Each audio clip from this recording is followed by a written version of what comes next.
আপনারা শুনছেন FM 99.9। আমি রাফি, আর শুরু হতে যাচ্ছে আমাদের নিয়মিত অনুষ্ঠান মিডনাইট কল। বাইরে প্রচণ্ড বৃষ্টি হচ্ছিল, আকাশে একটার পর একটা বজ্রপাত হচ্ছিল, পুরো শহর যেন অন্ধকারে ডুবে গেছে। কিন্তু আমাদের FM স্টেশন তখনও জেগেছিল, অন্তত আমি জেগেছিলাম, কারণ পুরো বিল্ডিংয়ে তখন আর কেউ ছিল না। চারতলার ছোট্ট স্টুডিওতে আমি একা, নিচে শুধু বৃদ্ধ নিরাপত্তারক্ষী রহমান চাচা, আর কেউ না। তখনও আমি জানতাম না এই রাতটা আমার জীবনের শেষ স্বাভাবিক রাত হতে চলেছে।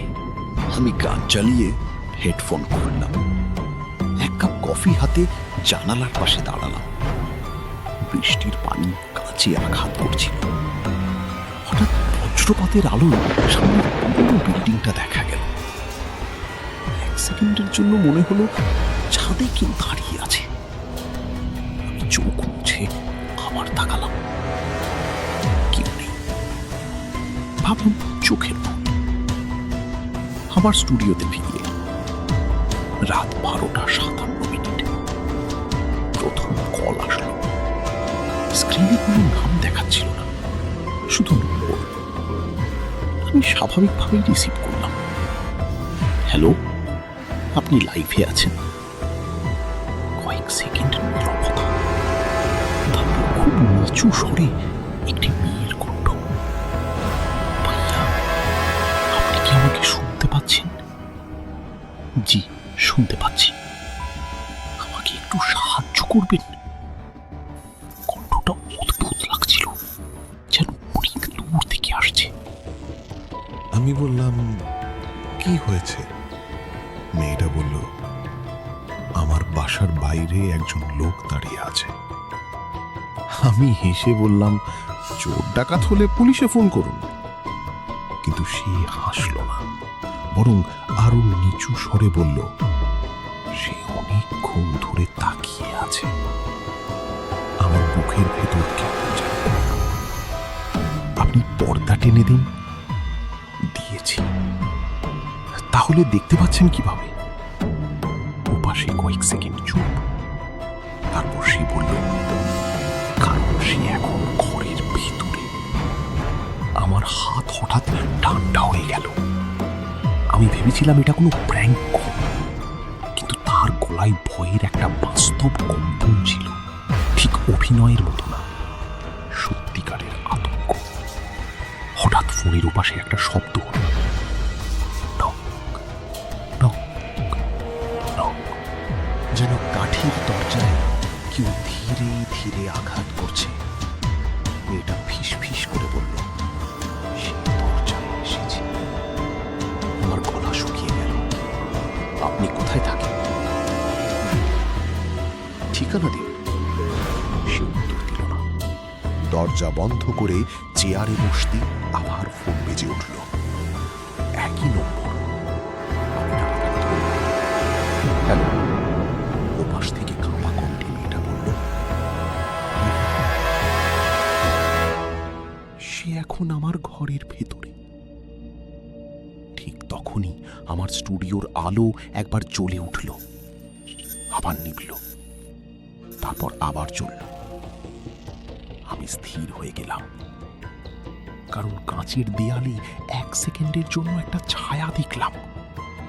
আমার পিছনে দাঁড়িয়ে থাকা একজন মানুষের ছায়া। কিন্তু আমি ঘুরে তাকাতেই কেউ নেই। চলবে। মেয়েটার শেষ কথাটা এখনো কানে বাজছিল। সে অনেকক্ষণ ধরে আমার দিকে তাকিয়ে আছে। তারপর লাইন কেটে গেল। আমি কয়েক সেকেন্ড ফোনের স্ক্রিনের দিকে তাকিয়ে রইলাম। বাইরে ঝড় আরো বেড়ে গেছে। স্টুডিওর জানালায় বৃষ্টির ফোঁটাগুলো যেন কেউ নখ দিয়ে আঁচড় কাটছে। হঠাৎ আমার মনে হলো বিষয়টা একটু খতিয়ে দেখা দরকার। আমি কল লগ খুললাম, নম্বরটা কপি করে সিস্টেমে সার্চ দিলাম। কয়েক সেকেন্ড পর যে তথ্যটা সামনে এলো, সেটা দেখে আমার বুকের ভেতরটা কেঁপে উঠল। নম্বরটি 3 বছর আগে স্থায়ীভাবে বন্ধ হয়ে গেছে। আমি ভ্রু কুঁচকে আবার চেক করলাম। কি তথ্য! তার নিচে একটি নাম লেখা ছিল, মেহজাবিন আক্তার। আমি ইন্টারনেটে নামটা খুঁজলাম। প্রথম কয়েকটি ফলাফলে কিছু পেলাম না। তারপর একটি পুরনো সংবাদ প্রতিবেদনের শিরোনাম চোখে পড়ল, রহস্যজনক মৃত্যুর শিকার কলেজ ছাত্রী মেহজাবিন আক্তার। আমি ইন্টারনেটে নামটা খুঁজলাম। প্রথম কয়েকটি ফলাফলে কিছু পেলাম না। তারপর একটি পুরনো সংবাদ প্রতিবেদনের শিরোনাম চোখে পড়ল, রহস্যজনক মৃত্যুর শিকার কলেজ ছাত্রী মেহজাবিন আক্তার। খবরটি 3 বছর আগের। আমি পুরো রিপোর্ট পড়লাম। মেহজাবিন নামে এক তরুণীকে তার নিজের বাসা থেকে মৃত অবস্থায় উদ্ধার করা হয়েছিল। পুলিশ ঘটনাটিকে প্রথমে আত্মহত্যা বলেছিল, কিন্তু এলাকাবাসী ধারণা ছিল অন্য কিছু। কারণ মৃত্যুর আগের কয়েক সপ্তাহ ধরে মেয়েটি নাকি বলতো কেউ তাকে অনুসরণ করছে। আমার শরীর ঠান্ডা হয়ে গেল।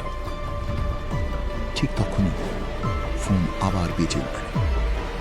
একই নম্বর। আমার হাত কাঁপছিল, তবু রিসিভ করলাম। হ্যালো। ওপাশে কোনো কথা নেই, শুধু শ্বাস নেওয়ার শব্দ, ধীরে, ভারী, অস্বাভাবিক। তারপর হঠাৎ একটি পুরুষ কণ্ঠ ভেসে এলো, নিচু স্বরে, তুমি কেন খুঁজছো? আমার গলা শুকিয়ে গেল। কি বলছেন? শুধু কয়েক সেকেন্ড নিস্তব্ধতা, তারপর লাইন কেটে গেল।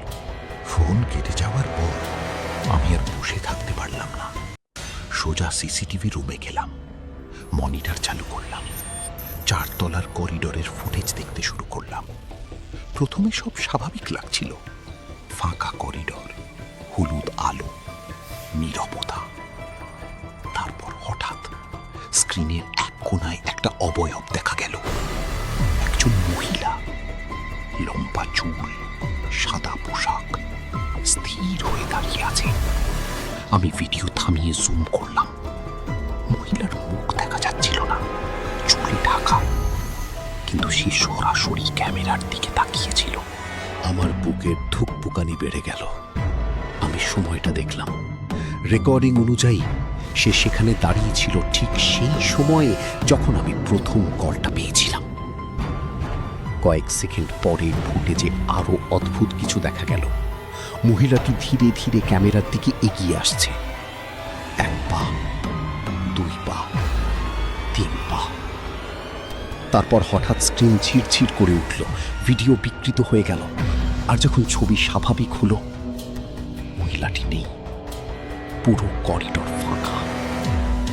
আমি দ্রুত স্টুডিওতে ফিরে এলাম, কিন্তু দরজার কাছে পৌঁছাতেই থমকে দাঁড়ালাম, কারণ ভেতর থেকে কারো ফিস ফিস করার শব্দ আসছিল। একজন মেয়ের কণ্ঠ, খুব পরিচিত, খুব ধীর, খুব ঠান্ডা। ভাইয়া, আপনি কি আমাকে শুনতে পাচ্ছেন?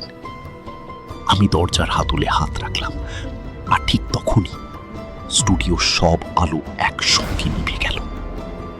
চারপাশ ডুবে গেল ঘোর অন্ধকারে। স্টুডিওর সব আলো একসঙ্গে নিভে গেল। চারপাশে এমন অন্ধকার নেমে এলো যে নিজের হাতও দেখা যাচ্ছিল না। বাইরে বজ্রপাতের আলো মাঝে মাঝে কাঁচের দেয়াল আলোকিত করে আবার অন্ধকারে ডুবিয়ে দিচ্ছিল। আমার বুকের ভেতর ধক ধক শব্দ হচ্ছিল, আর তখনও কানে ভেসে আসছিল সেই কণ্ঠ। ভাইয়া, আপনি কি আমাকে শুনতে পাচ্ছেন? ঠিক সেই একই কণ্ঠ, মেয়েটির কণ্ঠ, মেহজাবিনের কণ্ঠ। আমি মোবাইলের ফ্ল্যাশ লাইট জ্বালালাম। সাদা আলো অন্ধকার কেটে সামনে এগিয়ে গেল। স্টুডিওর ভেতর খালি। চেয়ারগুলো যেখানে ছিল সেখানেই আছে। মাইক্রোফোন টেবিলের ওপর, কম্পিউটার চালু, কেউ নেই। কিন্তু ফিস ফিস শব্দটা এখনো শোনা যাচ্ছে। আমি ধীরে ধীরে শব্দের উৎস খুঁজতে লাগলাম। হঠাৎ বুঝতে পারলাম শব্দটা আসছে আমার নিজের হেডফোন থেকে। হেডফোনটা টেবিলের ওপর পড়েছিল, কিন্তু আমি তো সেটি খুলে রেখেছিলাম। ঠিক তখনই কম্পিউটারের স্ক্রিন নিজে থেকেই জ্বলে উঠল। স্ক্রিনে একটি ফোল্ডার ওপেন হলো। আমি কিছুই স্পর্শ করিনি। ফোল্ডারের নাম রেকর্ড 03। আমার মনে নেই এমন কোনো ফাইল আমি কখনো দেখেছি। কার্সার নিজে নিজে নড়ল, তারপর ফাইলটি চালু হয়ে গেল। স্পিকার থেকে শব্দ ভেসে এলো। এটি ছিল 3 বছর আগের একটি রেকর্ডিং। একটি মেয়ের কণ্ঠ কাঁদছে, হাঁপাচ্ছে আর বলছে, প্লিজ কেউ আমার কথা বিশ্বাস করুন। সে আমাকে অনুসরণ করছে, সে আবার নিচে দাঁড়িয়ে আছে। আমি স্থির হয়ে শুনতে লাগলাম। হঠাৎ রেকর্ডিংয়ের ভিতর দরজায় আঘাতের শব্দ শোনা গেল। ঠক ঠক ঠক, একই শব্দ, যে শব্দ আমি প্রথম কলে শুনেছিলাম। সে আমাকে অনুসরণ করছে, সে আবার নিচে দাঁড়িয়ে আছে।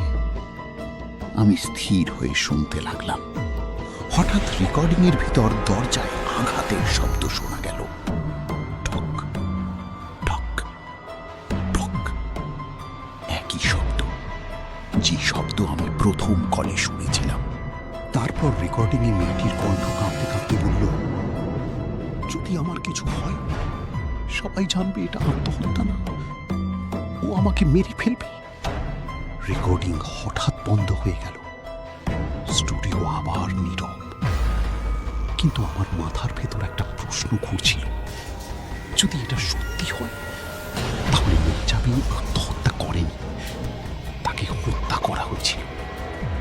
আমি গভীর শ্বাস নিলাম। ঠিক তখনই মোবাইল ফোন বেজে উঠল। অজানা নম্বর। আমি রিসিভ করলাম। ওপাশে ভগবান চাচার কণ্ঠ, কিন্তু কণ্ঠটা অদ্ভুত শোনাচ্ছিল। উনি বললেন, বাবা নিচে এসো না। আমি অবাক হয়ে বললাম, কেন?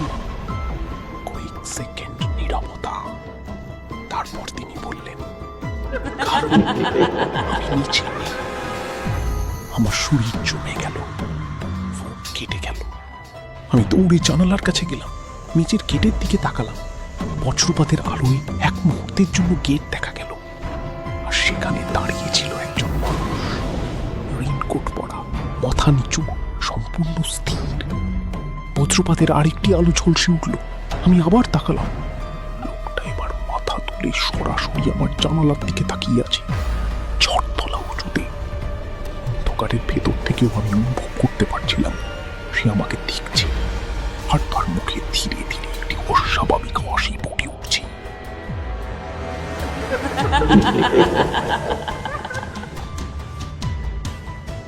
গল্পটি ধারাবাহিক চলবে এবং পরবর্তী গল্পের জন্য কমেন্ট করুন, লাইক ও সাবস্ক্রাইব করতে ভুলবেন না যেন।